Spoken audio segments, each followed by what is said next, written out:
നീയല്ല, നിന്നെ തീറ്റി പോറ്റി ഒരു കാവൽ പട്ടിയാക്കി വളർത്തിയ അവനെയാണ് എനിക്ക് വേണ്ടത്. പോയി വിളിച്ചോണ്ട് വാ. അതെ, നീ പറഞ്ഞ സാധനം തന്നെ ഞാൻ. കാവൽ പട്ടി. അങ്ങനെ ഒരു പട്ടി ഇതുപോലെ നിൽക്കുമ്പോ ചാർലിച്ചവന്റെ രോമത്തെ പോലും തൊടാൻ പറ്റിയല്ലേ നിനക്ക്? മിടുക്കൻ. ചത്തുപോയ കൊല്ലന്റെ മകന് ഇത്രേ ഉശിരോ? അവന്റെ എച്ചില് നക്കി നിനക്കങ്ങ് മസിൽ വെച്ചല്ലോടാ. കൈയെടുക്ക്.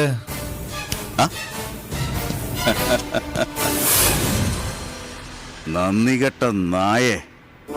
സ്വന്തം തന്തയും തള്ളയും ചുട്ടുകൊന്ന ആ ചെറ്റയുടെ തറവാട് തന്നെ കാവലിരിക്കുവല്ലടാ പന്നി. പോയി വിളിച്ചോടാ ആ നായിന്റെ മോനെ.